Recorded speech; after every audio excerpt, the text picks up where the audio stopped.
Marcos, después en la Universidad Villanova de Estados Unidos, y luego en sus posgrados, tanto magíster como doctorado, en la Universidad de Brown.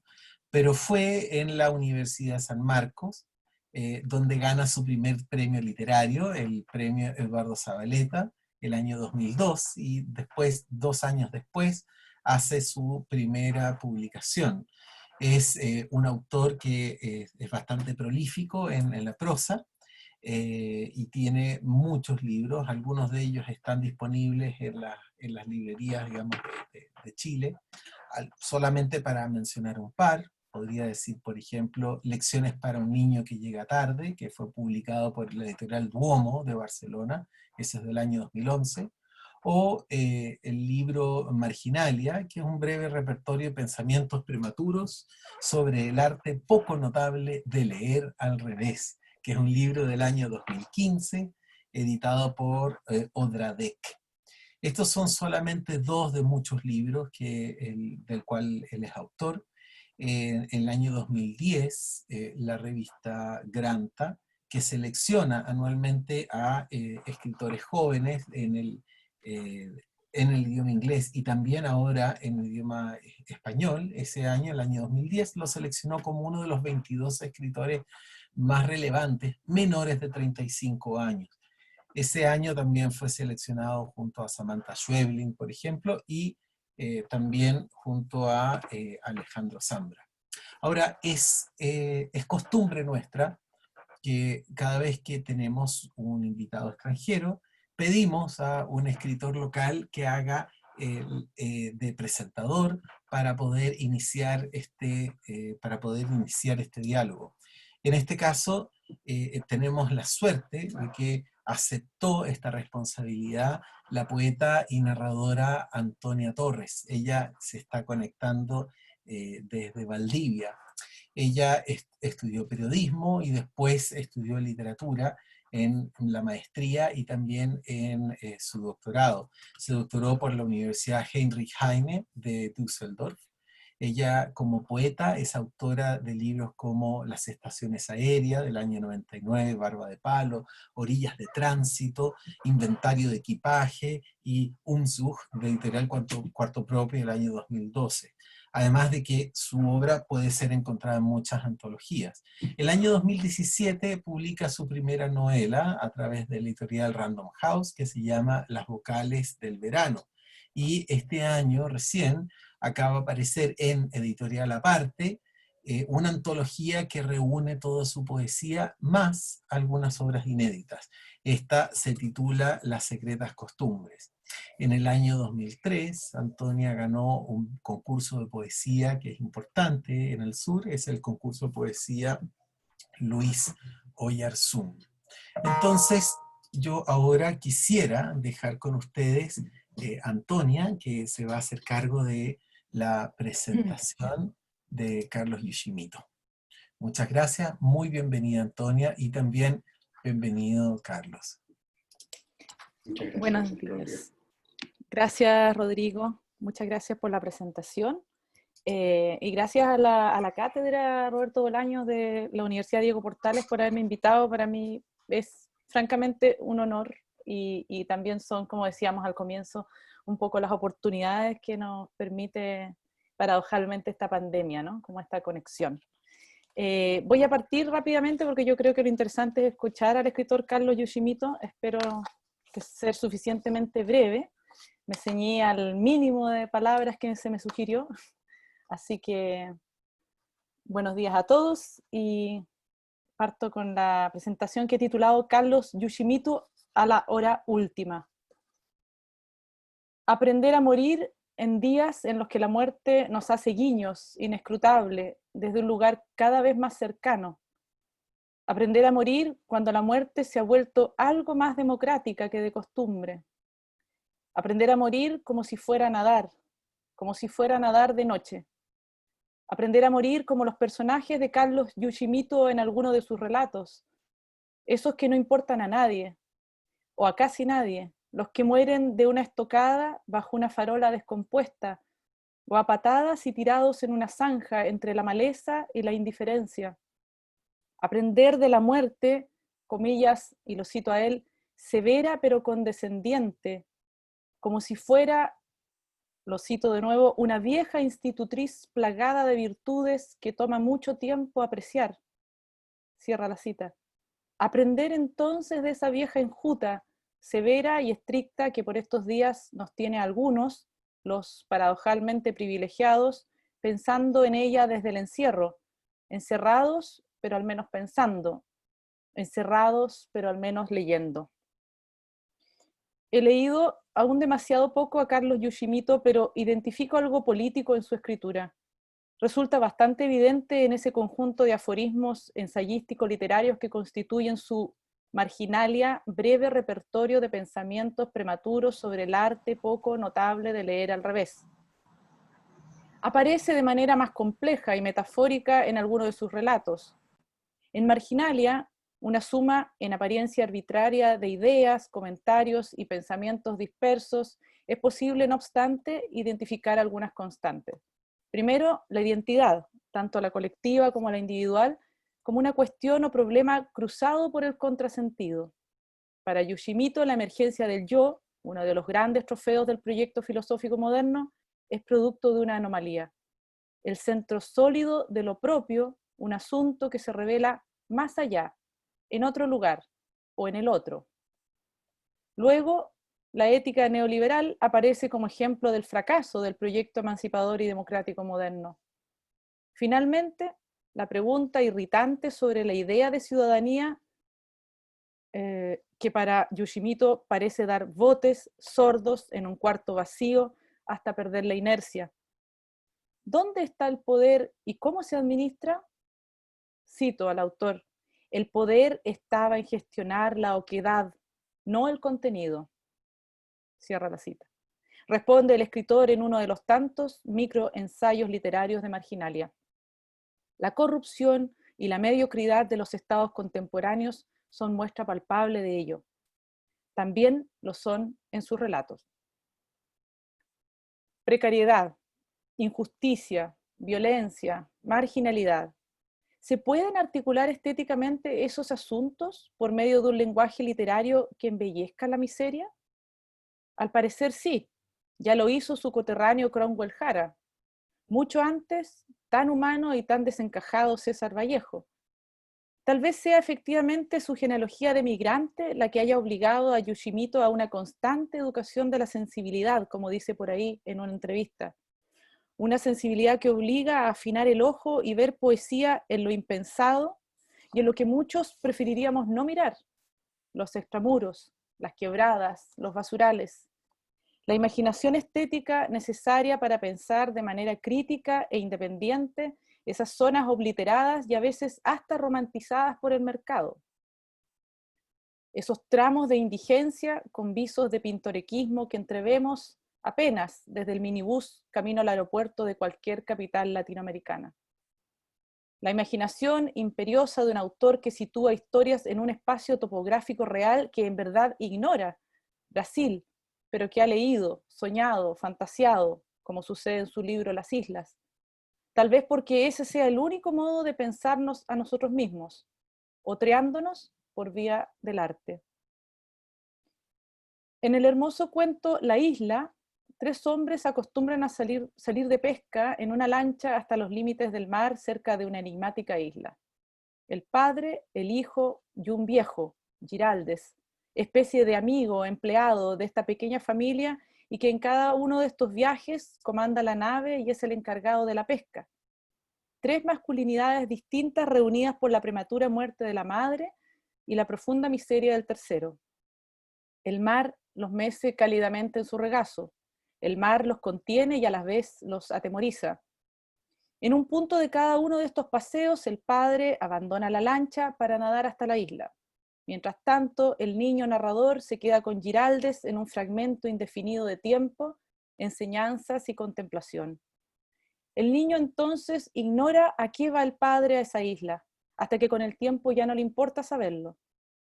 Varias décadas más tarde, el niño de entonces asiste a la muerte y al funeral del padre. Inesperadamente aparece Giraldes, más viejo aún, acompañado de una enfermera y ahora ciego. Sin embargo, como un Tiresias, ve y comprende más allá de lo obvio. ¿Quieres conocer la isla?, pregunta. ¿Conocer lo que hay más allá de la orilla?, insiste. El cuento cierra con una escena atemporal que es en sí una sola gran metáfora de nuestro humano y fascinante encuentro con la muerte. El narrador es de nuevo niño, el padre joven y fuerte, y Giraldes el firme capitán de la nave.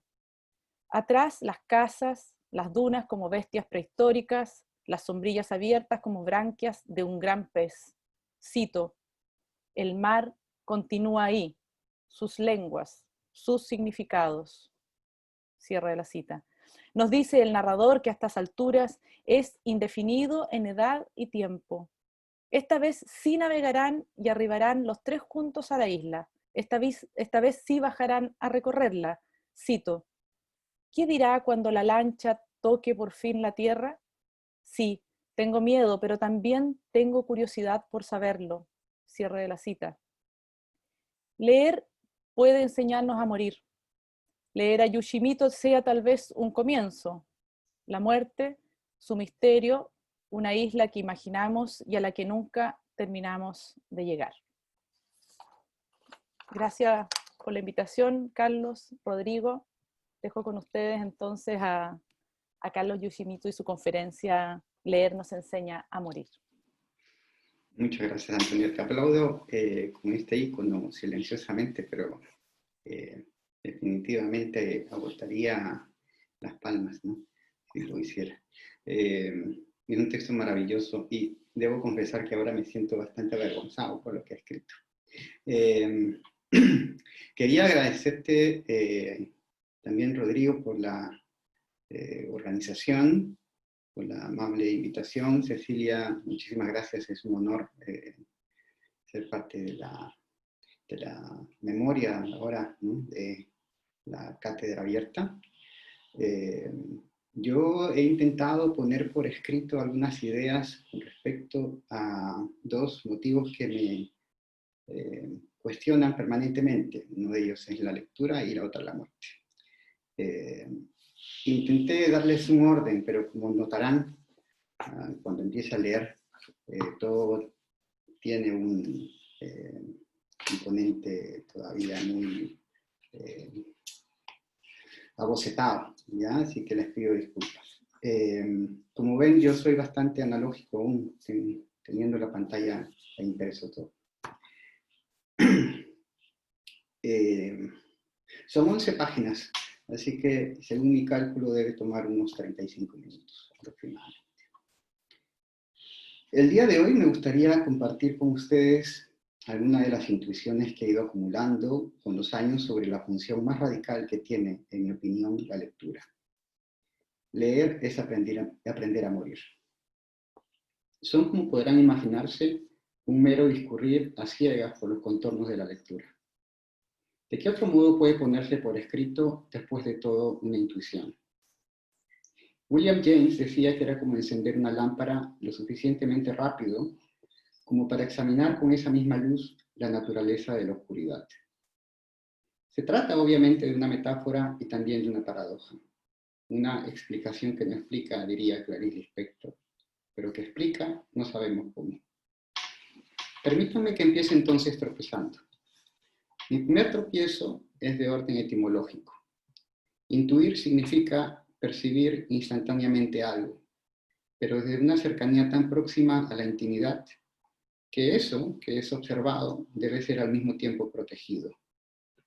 De allí que encontremos la raíz tueri, de la cual deriva intuir en la palabra tutor o tutela. La intuición indaga de este modo en el interior del individuo, lo alumbra y como un reflejo posterior le confía y le pide proteger una suerte de opaca revelación del mundo.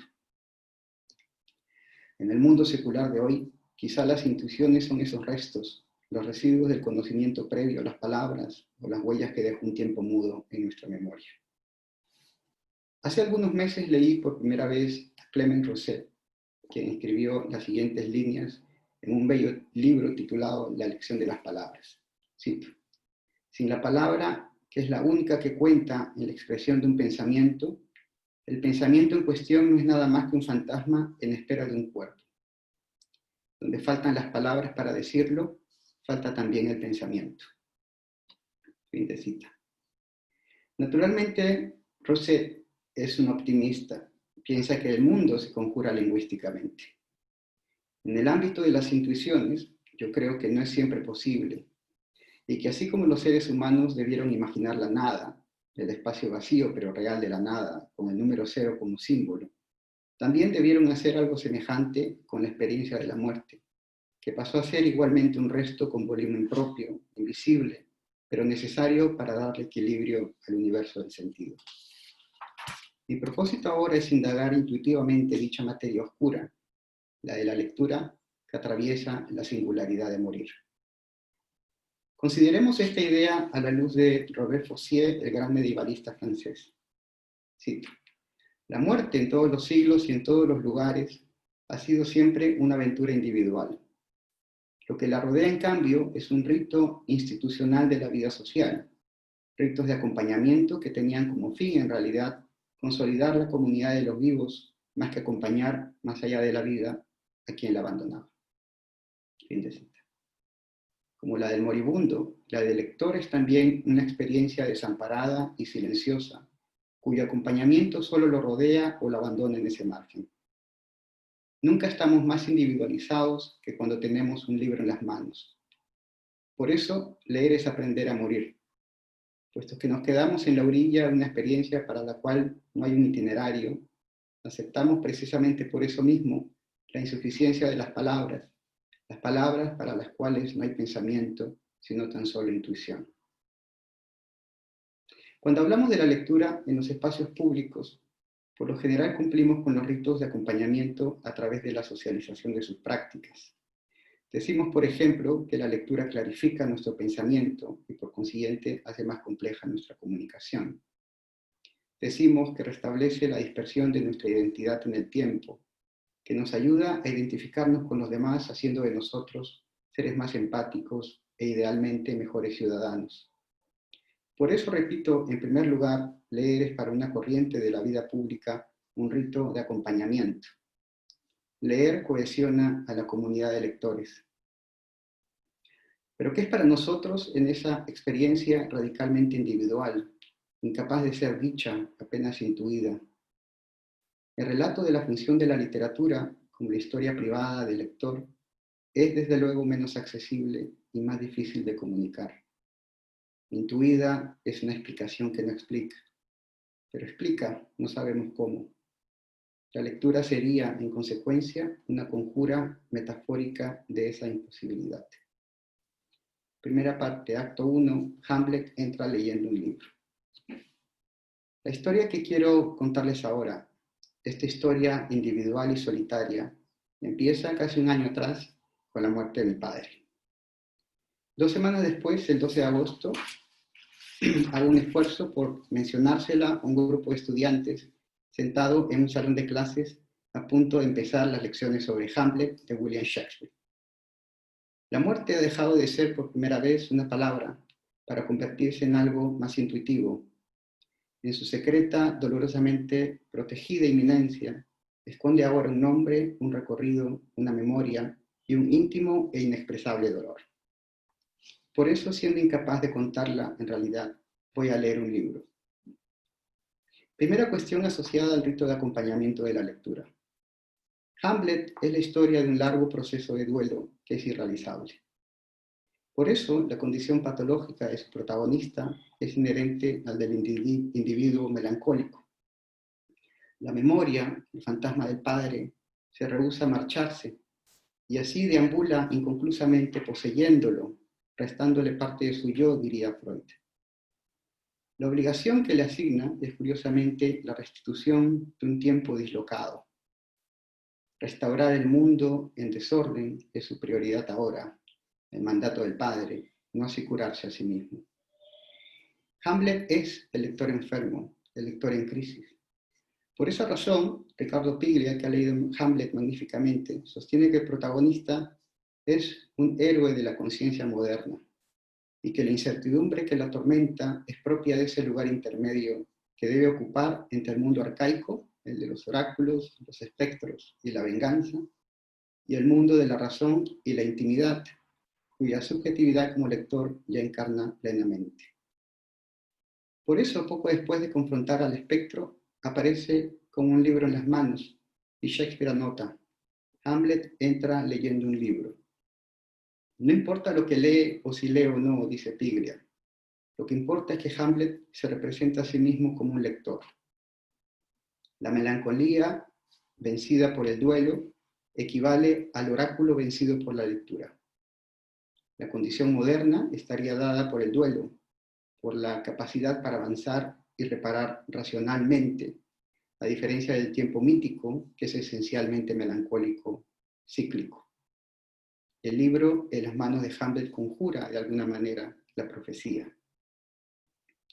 Esto último lo confirma Horacio, el hombre de estudios, compañero de Hamlet en la Universidad de Wittenberg, durante la primera aparición del espectro en las explanadas de Elsinore. Lo sobrenatural es un signo profético que necesita interpretarse con urgencia. Esta lectura, que es una labor renacentista, es heredera, en efecto, de los antiguos oráculos. Tal vez él pueda leerlo, después de todo, piensa Horacio, un optimista como Rosset.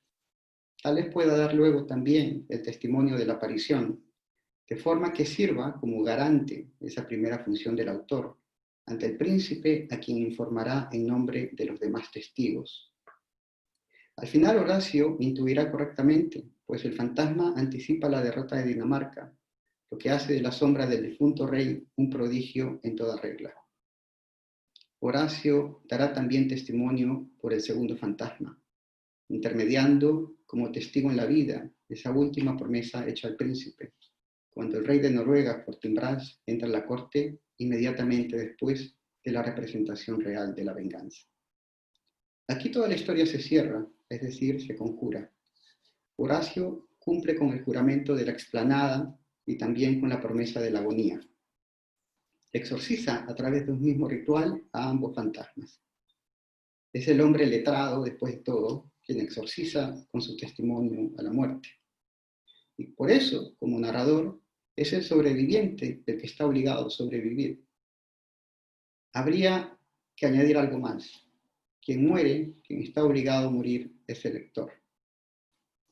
Permítanme hacer aquí una digresión a partir de algunas metáforas de Richard Stern, incluidas como poética en su libro One Person and Another. El escritor, anota Stern, es el criminal. El lector es el cadáver. El crítico es el forense. Ted Cohen, que lo comenta, señala que la conclusión lógica de esta serie metafórica es que el libro se convierte entonces en un arma. En esto no está lejos de Boccaccio, pero a continuación se pregunta razonablemente: ¿por qué habría de someterse la víctima al asesino? ¿Por qué muere voluntariamente el lector a manos del autor? Supongo que para resolver esta inquietud es inevitable que entremos en el terreno de lo sagrado, el de los rituales. Estaríamos así ante un acto sacrificial que ha sido profanado. El sacrificio profano sería la lectura. Ahora bien, me gustaría introducir aquí una ligera variación al esquema inicial. El autor es el criminal, el lector la víctima, el crítico el forense. Pero como hay lectores que se convierten en autores, cabe la posibilidad de que exista también el lector fantasma. Eso haría también del crítico, en consecuencia, un medium. Como forense, determinaría el origen de las lesiones que sufre como lector, la causa detrás de esa muerte metafórica. Pero en su condición de medium, ofrecería su cuerpo para que el fantasma del cadáver lo habite. Esto, bien visto, sería en realidad la condición espectral de todo lector. Y la literatura, siguiendo a Rosset, el fantasma en espera de un cuerpo. Por eso el lector tiene que morir para que exista la literatura. En el orden sobrenatural de la lectura, el propio lector sería suplantado por el autor y sus memorias sustituidas transitoriamente mediante el acto homicida. Algo de eso sucede con Quijano, por supuesto, poseído por Don Quijote, o por lo que es lo mismo, su biblioteca mental. Algo entrevé Peter Mendelssohn cuando nos dice que leer es una operación que implanta en nuestro cerebro un falso recuerdo. Quevedo lo va a decir de otro modo a través de un soneto muy bello que se llama Desde la Torre. Voy a leerles simplemente una estrofa. Retirado en la paz de estos desiertos, con pocos pero doctos libros juntos, vivo en conversación con los difuntos y escucho con mis ojos a los muertos. Escuchar a los muertos con los ojos. Leer es intermediar, como el forense examina los signos que dejó el cadáver. Pero no solo eso. Con los muertos, a solas en su condición de cadáver, puede conversar ahora también el lector. Para Quevedo hay también, como vimos en Hamlet, una venganza por consumar. La imprenta conjura la muerte, contribuye al duelo. Intuyo que porque permite que las ideas vivan a través de la escritura. Termina de este modo el soneto. Las grandes almas que la muerte ausenta, de injurias de los años vengadora, libra, oh gran Josep, docta la imprenta. La imprenta debe vengar las injurias que provoca la muerte, ¿no?, en las grandes almas. El don Josep es el interlocutor de Quevedo, era su impresor y era su editor, ¿no? Por eso se lo dedica. El lector escucha a los muertos con los ojos, tal como Hamlet escucha la sombra de su padre. El duelo cierra lo que la melancolía abre, la imprenta cierra lo que la lectura abre. Este es posiblemente el gran tema de la segunda parte de Don Quijote. La imprenta cierra lo que la lectura abre. El proceso de duelo, como afirmaba Freud, da por terminado entonces el dolor cuando lo perdido es restaurado a la vida del yo doliente. Esta sería la función del autor. Primero garante, luego conjurador. No es extraño que la curación psicoanalítica sea también narrativa. Yo sospecho que eso permite que uno siga escribiendo. Escribir, que no es otra cosa que seguir viviendo. La escritura entonces como una continua afirmación de la vida. El duelo de una obra concluida permite que tenga lugar la siguiente, y luego la siguiente. Hace posible de este modo la historia. Por eso escribir es aprender a vivir. Es la conjura temporal de la muerte, su aplazamiento o su abolición, la simple ocupación del tiempo como la narrativa de Proust, o el arte de suspenderlo como le sucedió al sabio Jaromir Kladik, el protagonista del Milagro Secreto de Borges. Escribir es prolongar el tiempo, es dividirlo en partículas de segundos, dando a cada una de ellas una vida insustituible, decía Clarice Lispector. Pero lo cierto es que también los ritos sociales son los que sucesivamente recomponen esas partículas. Así como el duelo de Hamlet permite la continuidad del reino, la literatura institucionalizada permite la continuidad de la República de las Letras. Esta no sería posible sin un constante proceso de duelo, ni de los rituales de acompañamiento que constituyen al lector y a la industria como una enorme maquinaria de venganzas. Queda una pregunta por resolver. ¿Dónde queda Hamlet, el lector cadáver? Hamlet desaparece en una sentencia enigmática hacia el final del acto tercero, una vez que resuelve la crisis del reino, pero no su propia historia. La frase es muy famosa. El resto es silencio. Ese resto, el vacío palpable, es la literatura. Supongo que ahí deberíamos empezar a leer que es morir. Pero ¿cómo hacerlo si Hamlet es solo silencio? Si es la encarnación, como dice Piglia, del último lector, pero también de la lectura silenciosa y solitaria, porque muere en ese viaje individual e inevitablemente solitario. Ese silencioso resto solo puede ser intuido. El acto 2 lo he titulado malamente Los arquetipos y el lector cadáver. Para intentar escuchar a Hamlet en el silencio aparente de ese resto, debemos leerlo, en mi opinión, como a un arquetipo. Esta es mi segunda intuición. Sospecho que la lectura es, en el fondo, un reflejo que echa en falta algo de sí mismo, tal como el brazo que ha sido amputado, se extraña a sí mismo, ausente, pero aún así íntimamente percibido. Borges, a fin de cuentas, pensaba que el libro era una prótesis. una prolongación no del cuerpo, sino de nuestras ideas. Nuestras ideas y pensamientos que forman parte de nosotros y a la vez no. Hamlet, como un arquetipo de la lectura, es una huella, una ausencia que seguimos sintiendo en el acto de leer.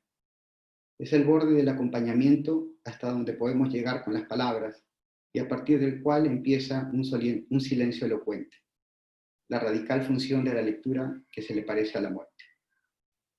La historia del hijo que debió vengar a su padre, asesinado a su vez por el hermano codicioso, fue contada después de todo hace más de 5.000 años atrás en Egipto. Es al menos allí hasta donde podemos rastrear su origen. El mito de Osiris, asesinado por su hermano Set, el usurpador del trono, quien lo descuartiza y distribuye sus pedazos a lo largo del desierto. Le corresponde a la diosa Isis, esposa y consorte de Osiris, recuperar sus miembros. Gracias a los rituales funerarios asociados en adelante con el embalsamamiento, esa técnica que detenía la corrupción del cuerpo, tal como la escritura detenía el deterioro de la memoria. El ciclo de la vida se reinicia otra vez. Su unión póstuma alumbrará a Horus, quien vengará a su padre, reparará la dislocación del tiempo al asesinar a Set y restituirá con ello el equilibrio del cosmos. César Aira, en un ensayo titulado Evasión, escribe la historia de Osiris en la versión que hace de esta Heródoto, que incluye una variación del mito que merece ser considerada aquí. Según esta, Osiris se retira al reino de la muerte, del cual se constituirá en futuro soberano, llevándose con él la vida entera. Aira se admira por la radicalidad de esta lectura y posteriormente la interpreta. Cito a Aira. La figura diagramática que produce este mito, un término que migra a su opuesto llevándose el todo que le incluye, es la representación de la escritura o del lenguaje. El tránsito de Osiris bien podría servir como mito de origen de la novela. Fin de cita. La novela, quiere decir Aira, si me permiten esta glosa, se lleva consigo a su propio mundo muerto toda la vida. Todo, luces y sombras y colores y sonidos, lo animarán en adelante. Imita y sustituye. Aira, otro extraordinario lector forense, lee de un modo moderno. Por eso es capaz de adaptar un mito sobre la continuidad de los ciclos agrarios, según la lectura de James Fraser, a otro mito, el de la novela, efectivamente, que es la ocupación del tiempo, la abolición de la muerte. La asociación no es gratuita, porque quizá la historia de la novela, como dice Aira, nos habla del ciclo de la escritura que continúa la vida, que se retroalimenta de la muerte, que es la lectura. Este sería el bello mito moderno inaugurado por Don Quijote al llegar a la imprenta de Barcelona. El tiempo de la venganza de la imprenta en Quevedo, que instalará para siempre nuestro vínculo con los muertos a través de la lectura silenciosa. Entonces la novela, y en particular el escritor de novelas, pasan a conjurar, como vimos en Hamlet, nuestra relación melancólica con la muerte. Y la lectura de las novelas se organiza como una reivindicación de la vida en todo su optimismo.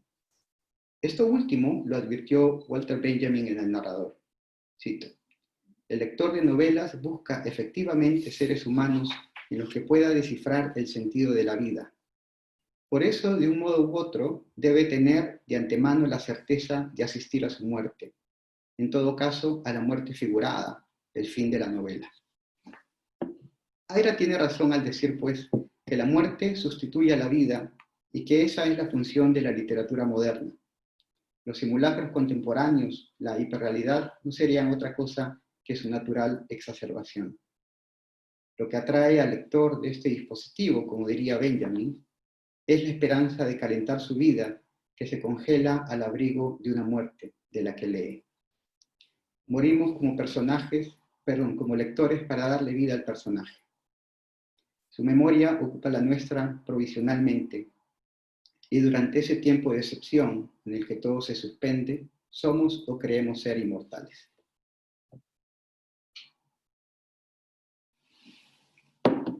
Otro tanto es posible afirmar, desde el punto de vista de la materialidad del libro, del códice moderno y del modo de leer que inauguró. Umberto Eco le dedica un ensayo titulado Sobre algunas funciones de la literatura. Las novelas que leemos, dice Eco, educan al lector a través de lo irreversible. Somos vulnerables ante la historia, que en su función pedagógica nos adiestra al enfrentarnos a la imposibilidad de modificar el destino de un personaje. Cuando cerramos el libro, aceptamos íntimamente nuestra impotencia para alterar los eventos vividos en nuestra propia vida, cuyo libro, digamos, alguien más cerrará por nosotros. Necesitamos, dice Eco, esa severa lección represiva. Los relatos ya hechos, terminados, cerrados, nos enseñan también a morir. Esta función formativa escapa a la acción interna de la novela, que no es otra cosa que resistirse al poder del tiempo. Cada vez que cerramos una novela, debemos hacer un duelo por ella, y así en el ciclo renovado en la era moderna, leer nos procura el falso estremecimiento de la inmortalidad, aunque sea por unas horas, y con ello de algún modo actualiza secularmente el ritual que llevaba al cadáver ante Osiris, el magistrado de nuestro proceso en el inframundo egipcio, donde se alcanzaba la vida eterna gracias a la lectura. Para poder morir y renacer había que saber leer. De este modo, curiosamente, llegamos al origen de la ciudad letrada, nacida en el drástico privilegio egipcio, al menos tal como nos lo refiere el libro de los muertos. Me gustaría llevar estas digresiones a un terreno más conocido, de forma que pueda finalmente arribar a mi tercera y última intuición. Cuando recibimos el pésame por la muerte de alguien querido, entramos asimismo como lectores al rito de un acompañamiento social. Paradójicamente, en el relato actual de la vida que sustituye a la muerte, el mito de la novela moderna, leemos cada vez más solos. Leemos a solas no solo el libro, sino la vida, la experiencia toda. Un buen amigo me lo simplificó con una frase.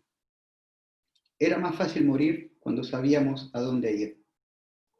Pero ¿hacia dónde íbamos? Finalmente íbamos hacia otra historia. Moríamos en todas las agonías religiosas como lectores. Los vikingos anhelaban morir violentamente para alcanzar las orgías de Valhalla. Esa era sin duda una buena historia. Más austeramente, los cristianos se han contentado hasta el día de hoy con el amor incondicional de Dios. A ese mismo ritual pertenece la crítica, si lo vemos bien, el forense que explica y consuela al lector curioso. Pero no le falta razón a mi amigo. Yo también tengo la impresión de que hemos perdido esa habilidad para ser creativos en el consuelo. No deja de ser desconcertante, siguiendo la relación de Aira, que hayamos extraído todo de la vida, excepto un relato que alivie ese gran sentimiento de orfandad. Quizá de eso se burla irónicamente Hamlet, el lector que rehúye el consuelo, cuando muestra el libro de utilería lleno tan solo de palabras, palabras, palabras. De esas palabras que dicen todavía hoy muerte, consuelo, recuentos, cifras. Mi tercera intuición. Hay algo en la lectura íntima, aquella que es tutelada, que es imposible de ser acompañada. Ese es el espacio de la singularidad de nuestras vidas en contacto con la muerte. Precisamente por eso, sospecho, es valiosa y es solitaria. Porque leer es aprender a morir, porque en silencio y retiradamente nos ayuda a lidiar con lo que no puede ser dicho. Termino ya. Acto tercero, el no sé qué, inevitablemente. El reflexionar sobre el misterio de la experiencia estética, esa otra incógnita que acompaña la lectura, que la explica quizás casi tanto como la muerte. Borges nos dejó una frase que bien podría sintetizar lo que he querido decir hasta este punto. Cito a Borges. La música, los estados de la felicidad, la mitología, las caras trabajadas por el tiempo, ciertos crepúsculos y ciertos lugares quieren decirnos algo. O algo dijeron que no hubiéramos debido perder. O están por decir algo. Esa inminencia de una revelación que no se produce es quizá el hecho estético. Al leer, parece decirnos Borges, habitamos la incertidumbre. Pero en la conciencia de que no acabaremos nunca de describir el misterio estético, continúa Borges, no se opone al examen de los hechos que le hicieron posibles. Ante dicho estado de incertidumbre que nunca se repara, podemos optar por recorrer sus bordes o caer en el abismo. Entre ambas, yo elijo el abismo. En ese atributo crucial, morir pertenece acaso al mismo orden de las experiencias estéticas. No quisiera ser malinterpretado en este punto. No creo que sea bello morir. Naturalmente sabemos que la experiencia estética no está solo asociada a lo bello, y por eso leemos historias que nos entristecen, nos incomodan o nos desconciertan, y que nos exponen también al acto homicida del autor a través de eso que Ted Cohen ha llamado el sometimiento voluntario al dolor causado por el arte. En ambos casos, en nuestra enigmática relación con el arte y la muerte, entre el leer y el morir, nos enfrentamos a una misma singularidad, el deseo y el temor que nos empujan a cierta sabiduría sin palabras. De allí, según Borges, la inminencia que no nos llega, el recuerdo que no recordamos, o las intuiciones que debimos proteger mejor y no protegimos. Todos esos estados se encuentran vinculados a la lectura en la medida en que esta última se establece como una trayectoria que nos encausa en ocasiones hacia el hecho estético.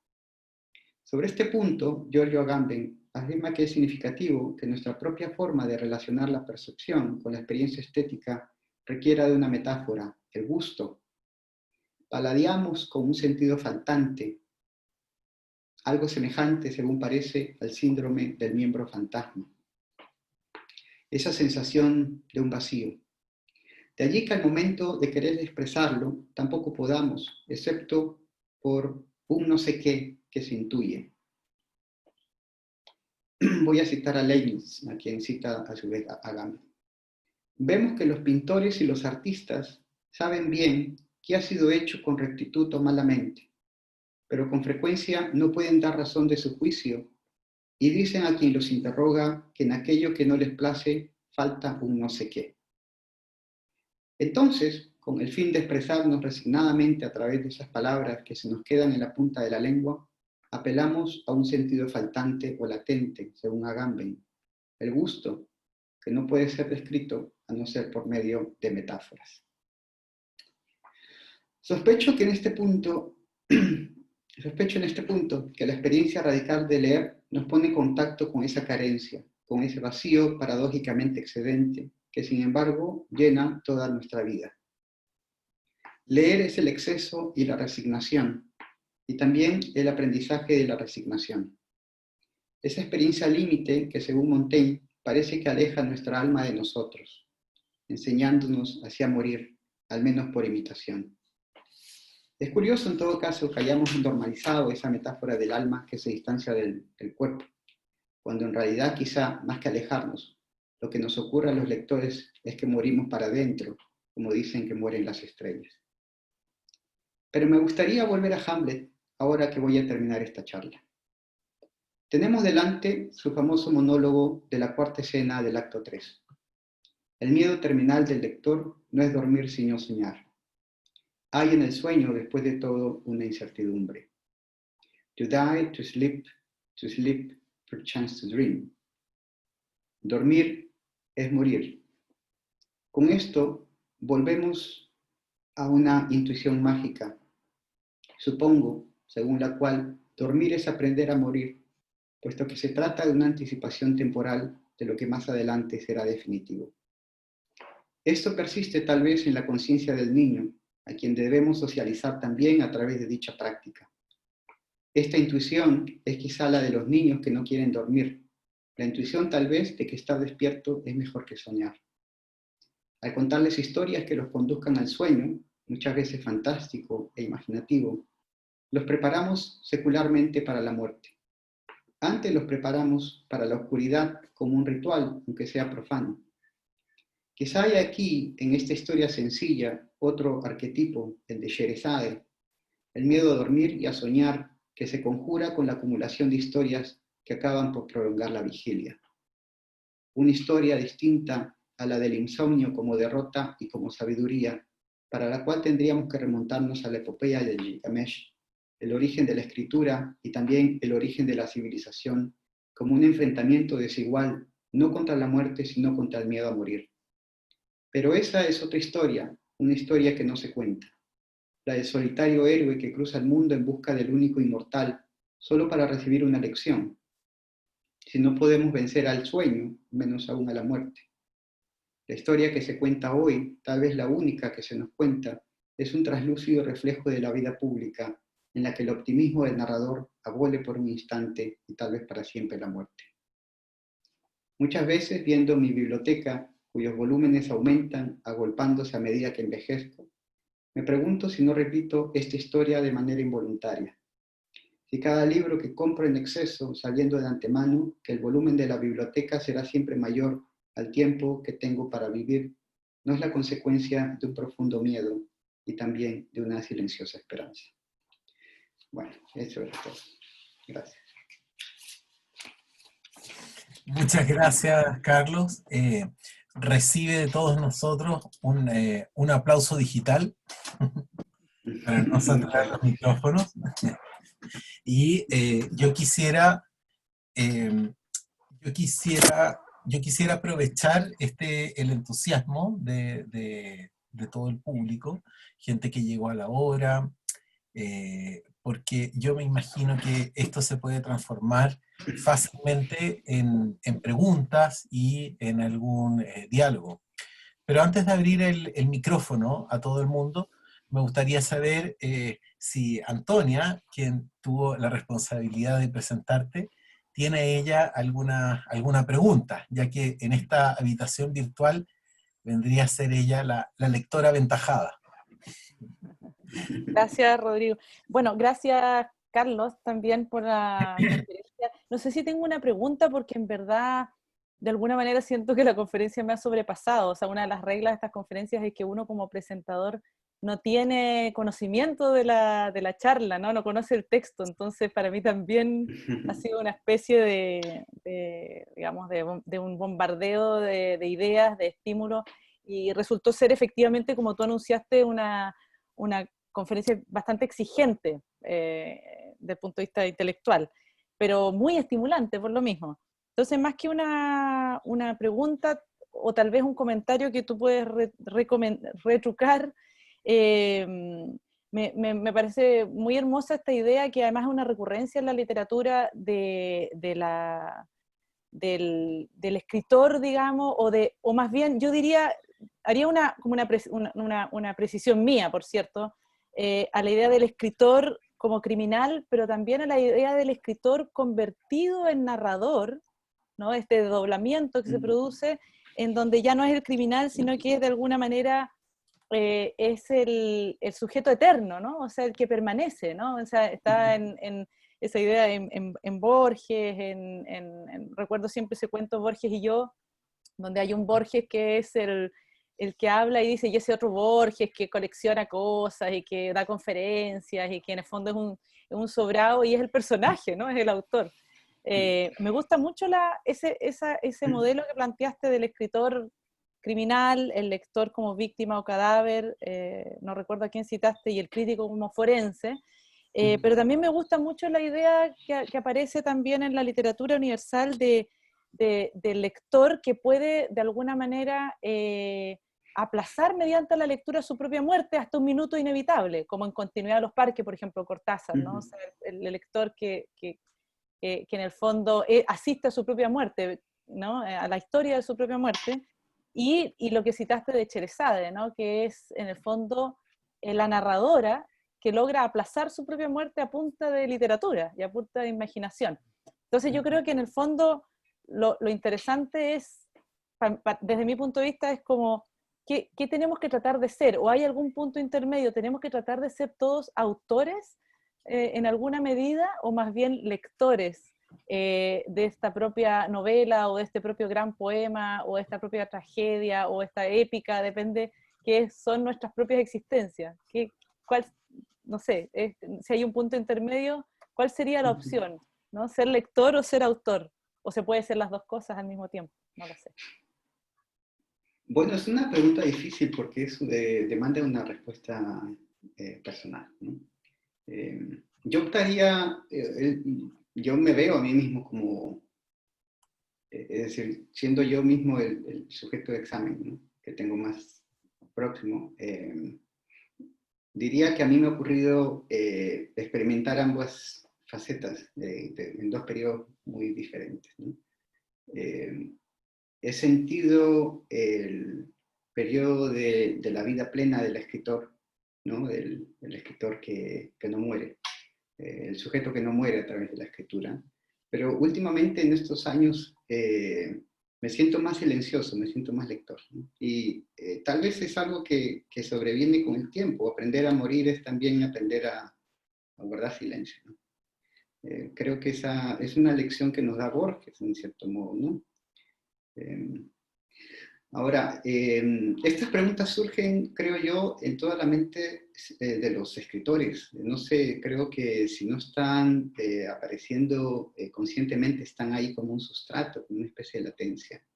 Yo siempre me he preguntado por qué me convertí en un escritor, ¿no? Es una pregunta que le leía a Jonathan Franzen en uno de sus ensayos también, ¿no? Él se pregunta, ¿qué hace que un lector se vuelva escritor, ¿no? ¿Qué ocurre con esa experiencia? ¿Cuál es la insuficiencia que encuentra un escritor en la lectura que lo saca de ese ensimismamiento? Es una pregunta que me hago constantemente, porque en efecto, creo que ya me estoy un poco desviando de esa pregunta, Antonia, de tu pregunta.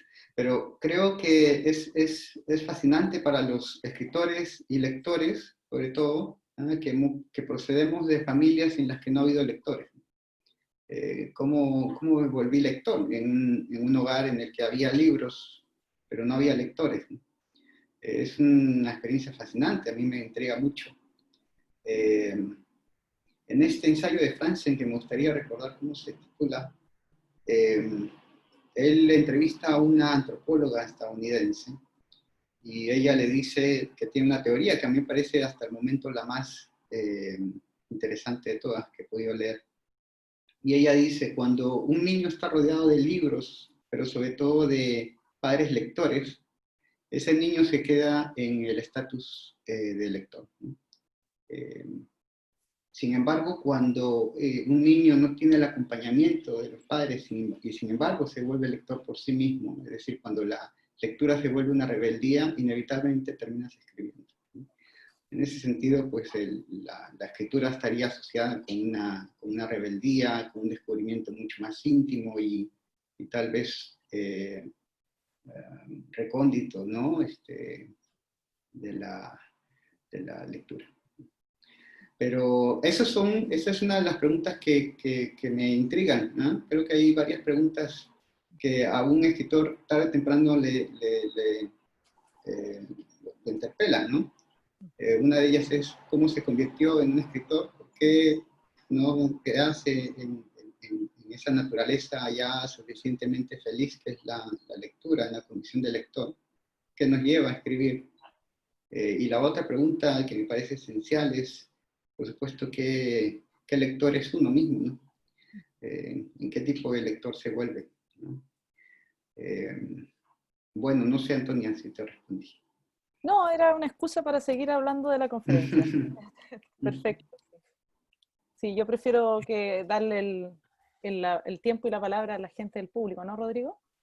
Sí, por supuesto.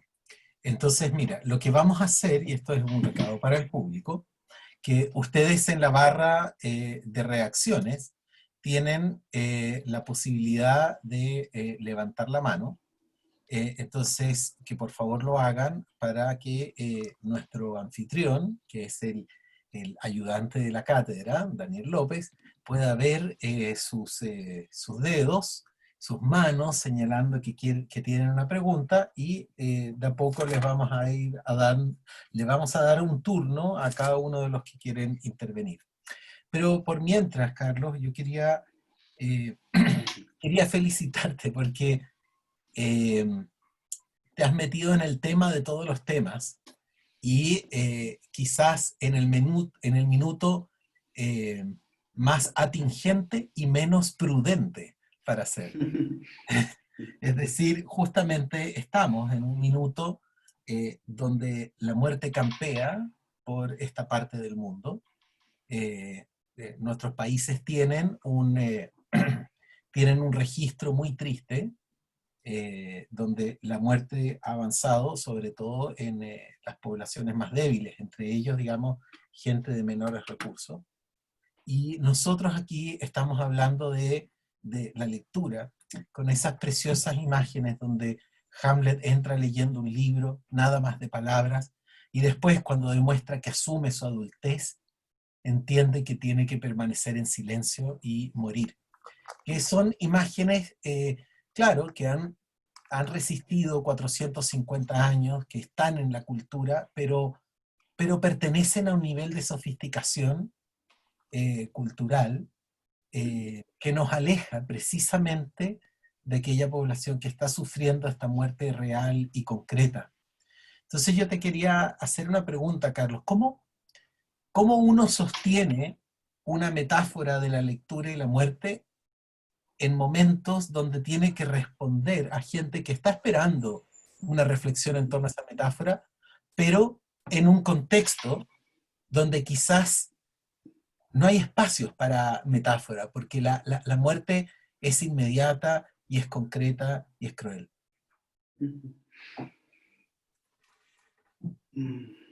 Bueno, habría que preguntarse inicialmente si las muertes son naturales o no. Es decir, si esas muertes pueden ser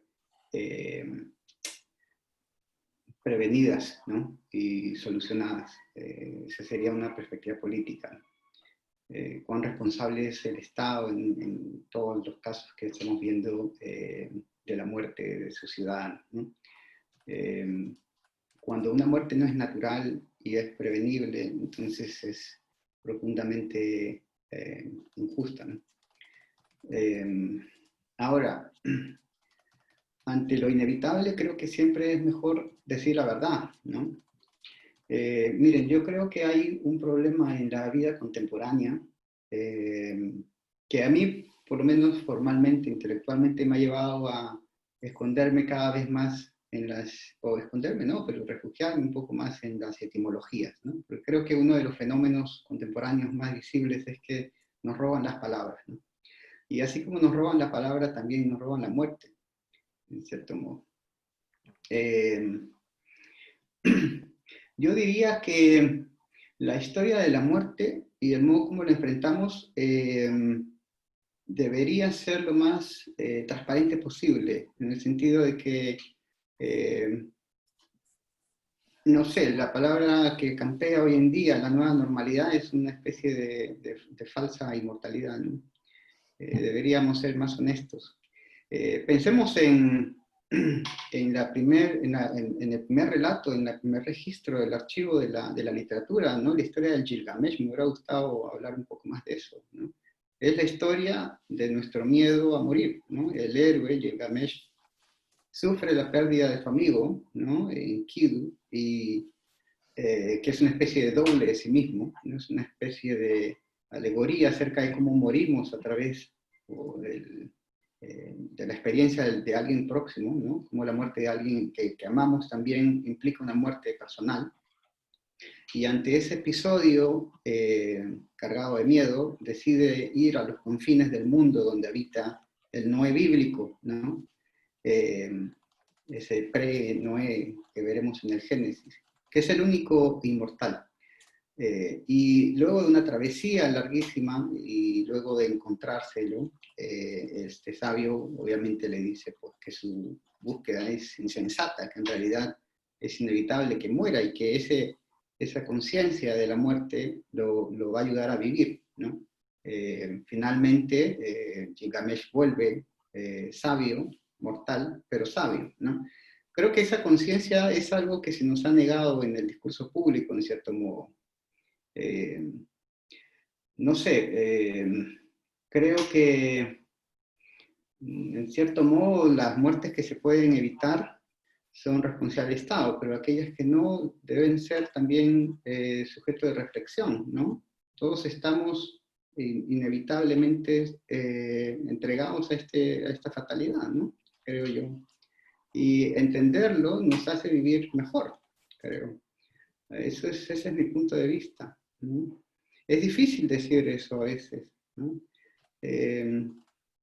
Pero yo al enfrentar la muerte de mi padre el año pasado, bueno, menos de un año, yo estoy en proceso de duelo aún, y he entendido muchas cosas de mi vida a partir de esa ausencia.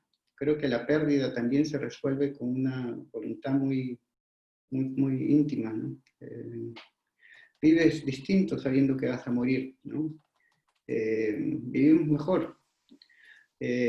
Ahora, claro, estamos hablando de condiciones en las que la gente muere por ausencia de asistencia médica. Esa es una experiencia completamente distinta, ¿no? ¿Cómo hablarle a la gente? Creo, claro, obviamente no siempre valen las metáforas, ¿no? Para eso, pero creo que es parte también de una narrativa necesaria, ¿no? Ahora Sí. tú, Álvaro Bisaman quiere hacer una pregunta. Adelante, Álvaro. Carlos, Antonia, todos y todas que están ahí, amigos y amigas que están, gracias por estar y gracias, Carlos, por la conferencia que me parece tremenda, muy sentida, que no, muy contextual y muy terrible. Me estaba acordando a Pito de la relación muerte-escritura del viejo poema de Dylan Thomas, que rabia por la muerte de la luz, que es un poema que Thomas escribe teniendo a la vista a la muerte del padre, y también me parece también como lo que has dicho tú, el problema ahora es cómo enfocar esa escritura, cómo entender, cómo no volver la lectura literaria de la muerte algo banal ante la experiencia de lo real, que es avasalladora. Entonces, la pregunta es como que uno tiene, y a mí me pasa porque en general uno tiende en estos momentos, por lo menos yo, no tiendo a no decir, tiendo al silencio, tiendo a percibir que lo que uno pueda escribir, que lo que uno pueda leer es algo muy menor o muy banal, algo que se va a perder en un río de ideas que está circulando ahora mismo, pero que en general lo único que lo va a sostener es un gesto íntimo, un gesto propio que uno va a ser capaz de reconocer. Yo estaba pensando, a Pito de la conferencia, Pito, de lo que está diciendo tú, es justamente hasta qué punto las palabras se han encogido para no ser capaces de revelar la experiencia y cómo podemos, en cierto modo, todos los que trabajamos con ellas, tratar de recuperarlas no solo como escribiendo, sino también como leyendo, como buscando en esas pequeñas señales espacios de reconocimiento, espacios de reflexión, espacios donde podemos encontrarnos. Me imagino que esto ha pasado en otros momentos, me imagino que, siempre me acuerdo lo que decían, creo que era Canetti, cuando Canetti escribe y empieza a escribir en alemán, y también lo sostiene Paul Celan, que escriben en alemán para recuperar la lengua de la cual han sido desalojados. Celan lo dice muy bien en ese punto. Entonces, eso, eran 3 o 4 apuntes casi de flipper en relación a la conferencia, amigo. Sí, bueno, es un tema recurrente. Ahora, yo se lo comentaba a Cecilia cuando le di el primer título, ¿no? Cecilia, el título aquel que te di inicialmente era Leer es, ¿cómo era? Leer es, nos enseña a morir, ¿no? Nos enseña a morir. Luego me encontré con un poema de Bolaño, que es un poema poco conocido, ¿no? Un poema póstumo que está en la Universidad Desconocida. Este poema se llama Es mejor aprender a leer que aprender a morir. Y hay un verso del que saqué el título que dice, leer es aprender a morir oblicuamente. El poema no es de los mejores de Bolaño, termina con una especie de moraleja, ¿no? De nota al pie al final. Lamentablemente esa frase ha vuelto una especie de meme, ¿no? Una especie de eslogan. Y dice, leer es aprender a morir, pero también es aprender a ser feliz, a ser valiente. Es lo que dice Bolaño, ¿no? A ver, me quedé pensando en ese verso, porque no lo entiendo del todo, no sé si estoy completamente de acuerdo, porque me desconcierta el pero, ¿no? El pero también, ¿no? ¿A qué se refiere Bolaño? Yo creo personalmente que aprender a enfrentar la muerte nos hace valientes, ¿no? Pero para Bolaño parece haber una especie ¿no? de confrontación entre el hecho de ser valiente, algo relacionado con vivir, ¿no?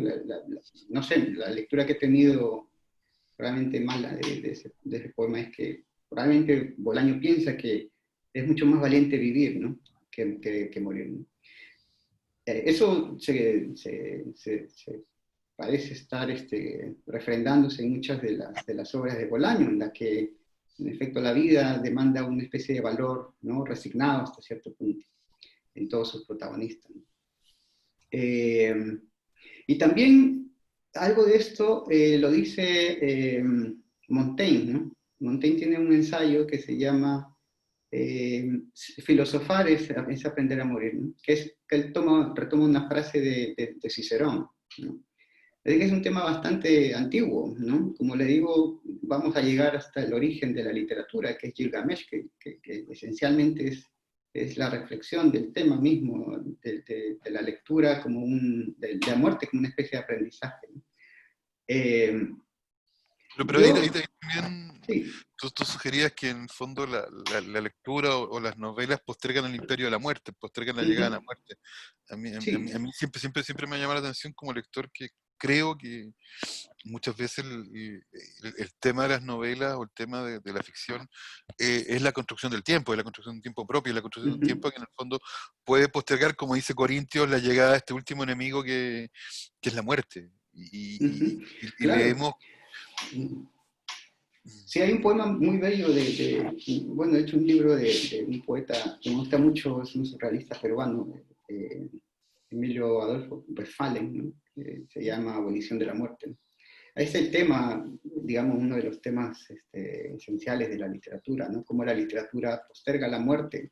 Ahora, hay un ensayo fabuloso de César Aira, ¿no? Que se llama Evasión. No sé si lo conoces. Sí, lo conozco, perfecto. Sí. En él critica precisamente a Aira esta exacerbación del tiempo como tema, ¿no? Y cómo la escritura se ha vuelto una especie de regodeo del tiempo, ¿no? Critica esto en los escritores contemporáneos, ¿no? Yo creo que critica puntualmente la autoficción, ¿no? En cómo este regodeo en el yo, y el yo situado en el tiempo, esta postergación constante, ya no es una postergación de la muerte, sino un regodeo en el narcisismo de existir, ¿no?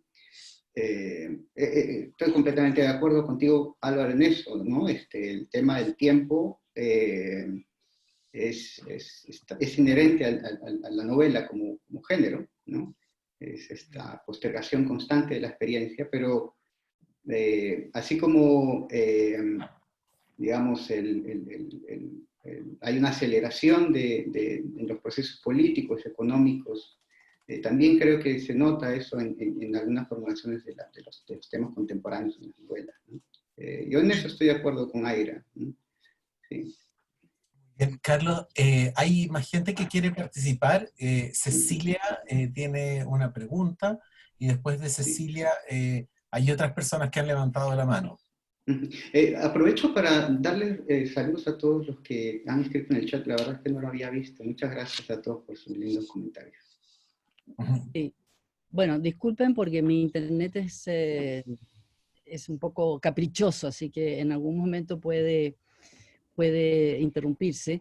Bueno, quiere decir que qué conferencia esta, ¿no? Desde el momento en que Antonia nos subió a una especie de lancha en la cual fuimos orillando, y yo diría, no sé, las interrogantes más esenciales, y recibiendo estos estímulos diversos. Me parece a mí que yo por lo menos he estado bastante en ascuas, al punto que hasta me han dado un poco de ganas de morirme. Sobre todo cuando con esta cita que ha hecho Carlos de que los lectores mueren para adentro, como las estrellas, ¿no? Sí, Eso me pareció precioso, y quiero morir todos los días para adentro. Creo que eso va a pasar ya lo incorporé, ya también forma parte, que tiene que ver algo con la lectura. Bueno, a mí me resultó como muy radical y muy certero esta coordenadas en que tú situaste la cuestión, en que en el fondo somos palabras, Y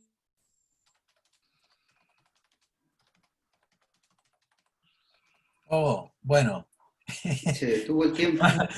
Y se detuvo en un minuto crucial, Cecilia. Ya volvió Cecilia. yo sabía que Estábamos iba a a ser- punto, estábamos a punto de saber quién era el asesino, y se detuvo.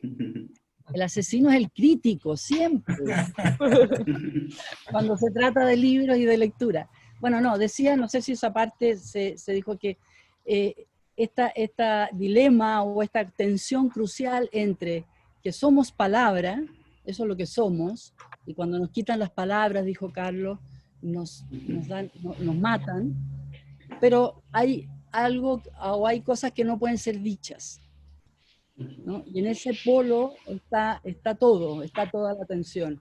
Y bueno, recordé, escuchándote, la anécdota que Pilar Donoso cuenta en Correr el Tupido Velo, que pocas horas antes de la muerte de su padre, de José Donoso, Donoso le pide que le lea. Son horas antes, porque ella dice que eso fue en la tarde y más o menos a las 3 de la mañana recibe el llamado telefónico de que él ha muerto. Y entonces ella le lee Altazor, de Huidobro.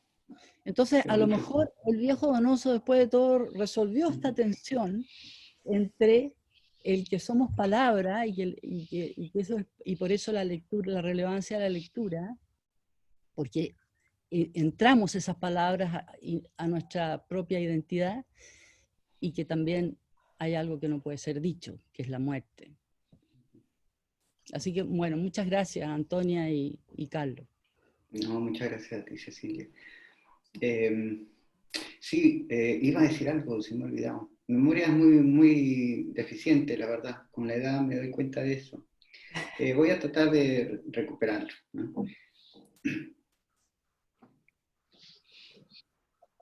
Carlos, bueno, tú hablaste mucho del duelo, y lo interesante es que una de las lecturas de Hamlet, que es la que hace Lacan, es que se puede resumir como la historia de un duelo interrumpido, un duelo imposible. Pero como alternativa a ese duelo, Hamlet no propone la lectura, porque él es un escritor, pero es un escritor cínico. Es un escritor que enfrenta todo de manera diagonal. Pero me parece que en época de pandemia, que justamente es una época de duelos interrumpidos o duelos imposibles, tenemos una paz que Hamlet no tenía. O sea, Hamlet es combinado a la acción y parte de la acción significa dejar los libros. En cambio, nosotros tenemos que contener la acción, y quizás ese es el minuto de vivir adentro del libro.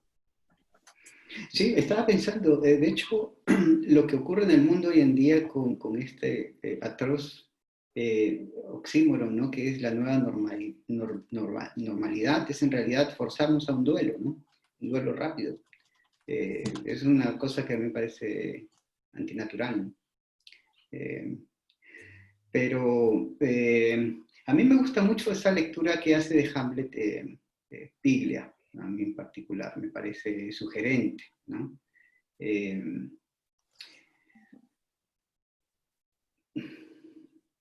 No sé si diría que Hamlet es un escritor.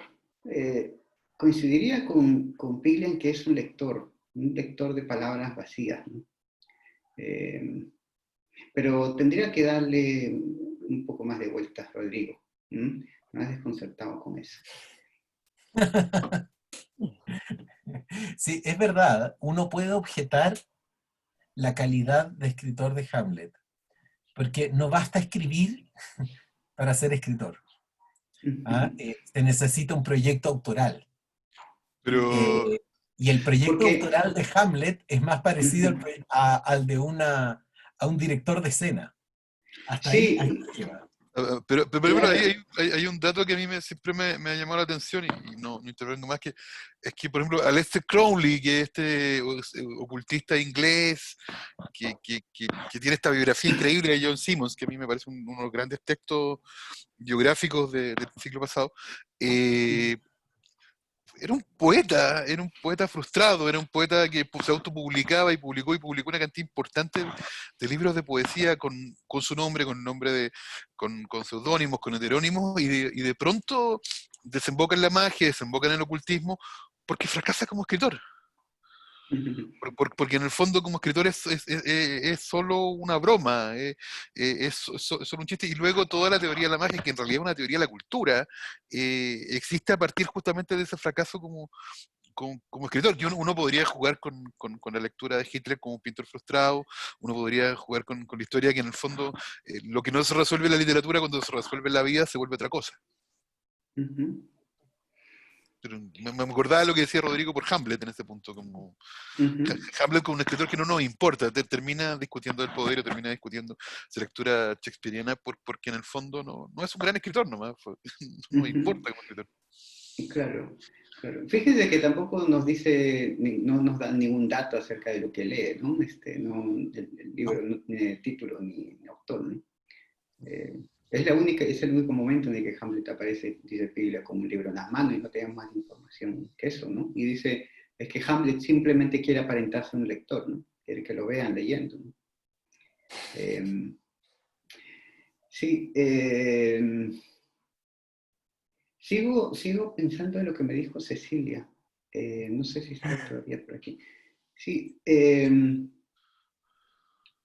déjame unos minutos más. Necesito ordenar mis ideas. Pero estoy llegando. Yo no sé si hay preguntas y si me estoy intrometiendo, ¿puedo solamente o no?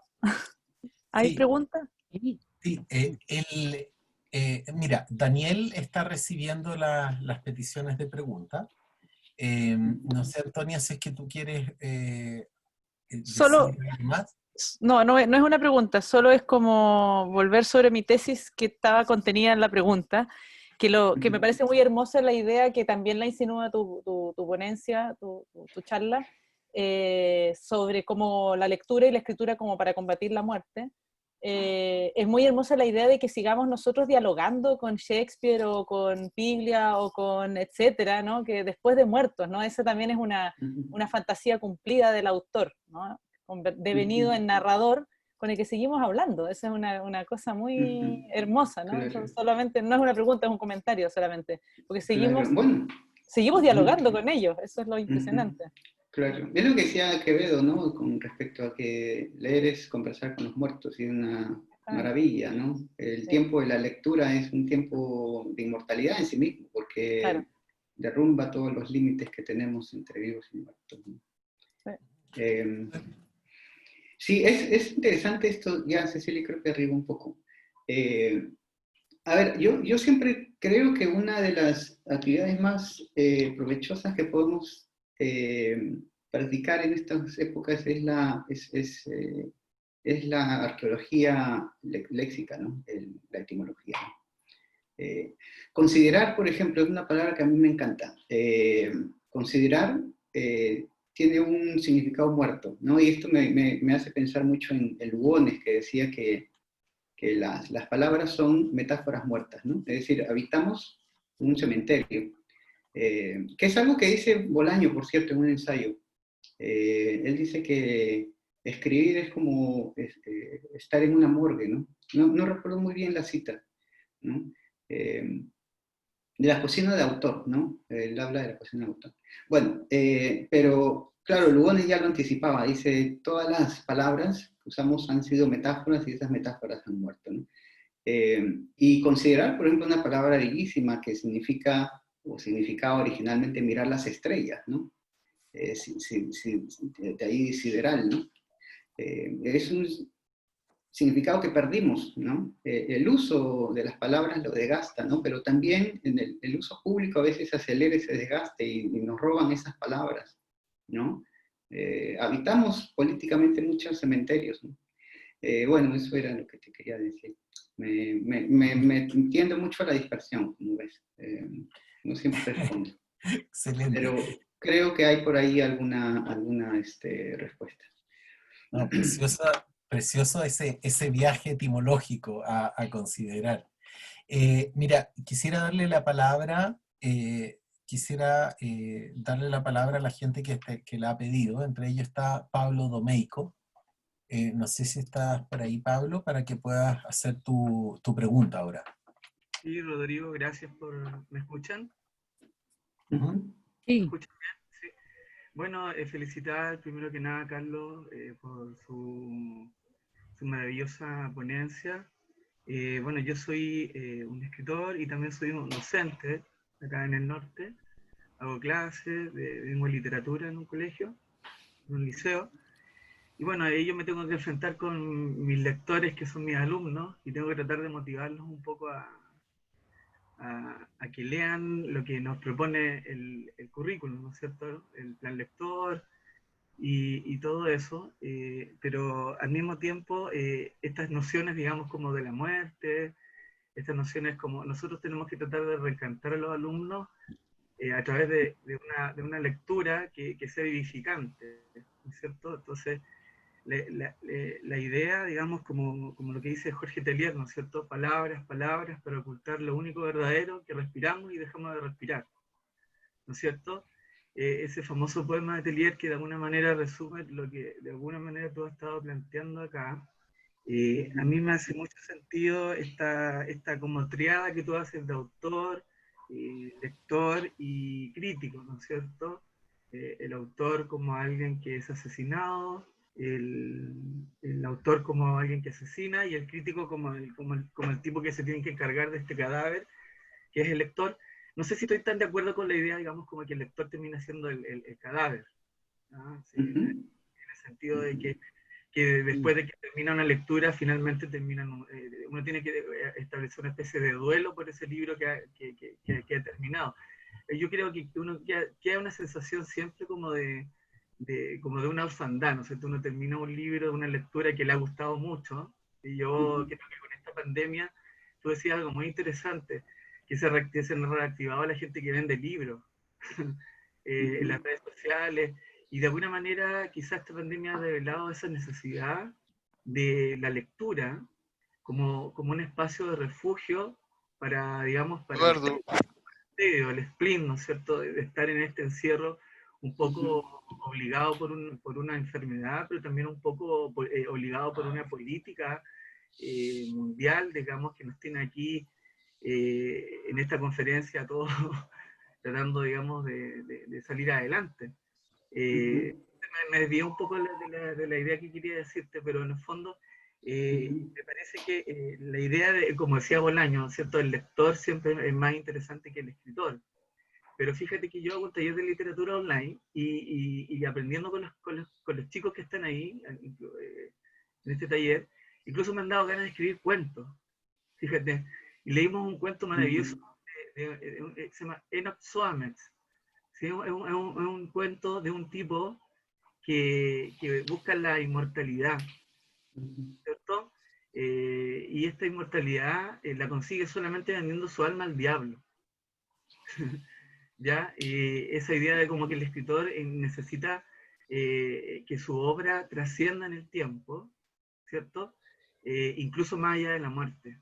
Esa cosa a mí me llama mucho la atención. No sé qué Bueno. toda esa... Claro, es fascinante ese tema porque de hecho Eduardo, es ya, un pues, ¿qué tema pasó? medieval.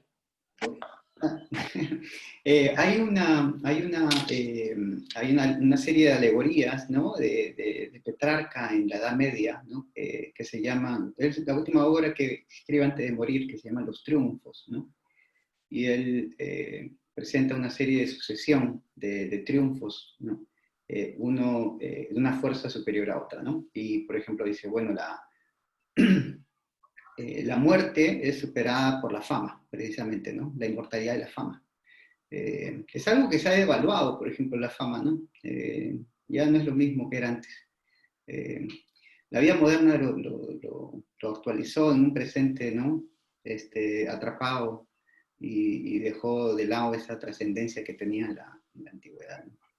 Y, sin embargo, la fama también moría, ¿no? Para Petrarca, ¿no? La vencía el tiempo, ¿no? Bueno, como es un escritor católico todavía, ¿no? Observa que al tiempo lo vence la eternidad de Dios, ¿no? Pero nos hemos quedado sin ese consuelo, ¿no? Ahora somos tiempo, nada más. En ese sentido, nos quedamos con una fama efímera y sin tiempo, ¿no? Y con un exceso de tiempo, más bien, ¿no? Ahora, no sé si estarán de acuerdo conmigo, pero a mí me fascina mucho esta frase de Borges, y es la mejor explicación, que no es más que una intuición, finalmente, acerca del hecho estético, ¿no? Cuando él dice que el hecho estético es la inminencia de una revelación que nunca llega, ¿no? Básicamente lo que nos dice es mi lectura, leer y experimentar ese hecho estético a través de la lectura, de la literatura, nos pone en contacto con una gran incertidumbre, ¿no? Y yo me pregunto si eso no nos hace vivir mejor los momentos de crisis, ¿no? Si los lectores no estamos de algún modo vacunados contra la incertidumbre por el hecho de leer, ¿no? Y de experimentar la belleza en los libros, ¿no? No sé, eso podría explicar por qué la proliferación también de los libros clandestinos, ¿no? que circulan en las redes sociales. Los lectores encontramos en el libro un arma para vivir la incertidumbre, ¿no? Coexistimos con ella al final, ¿no? En el acto de leer.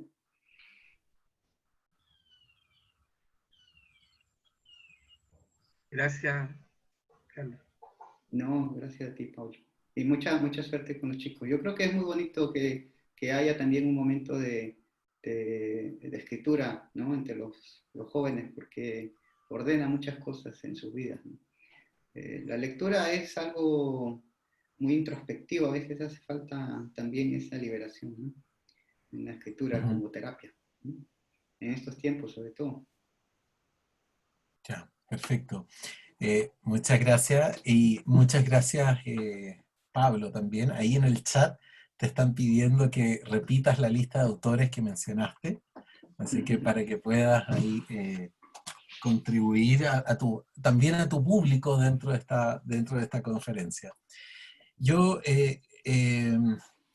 creo que son 6 minutos pasado la 1. Por lo general, cuando estamos en vivo a esta hora, la audiencia se empieza a poner inquieta porque es la hora de almuerzo. Y me imagino que eso no varía cuando estamos haciendo este tipo de eventos a distancia, digital. El cuerpo todavía reclama sus horas. Entonces, creo que no queda más que agradecer a todos los que asistieron, a todos los participantes de esta conferencia, y principalmente agradecer, bueno, a Antonia, muchas gracias por unirte desde Valdivia a hacer esa lectura meticulosa que nos sirvió como introducción a Carlos Yoshimoto. A Carlos también muchas gracias por haberte unido. En este minuto estás en Viña del Mar, así que ahí cubrimos un segundo punto de Chile. Y a la gente que asistió a esta conferencia. Tuvimos personas que vienen desde el Perú, desde Ecuador, también desde México, y bueno, y también de distintas partes de Chile.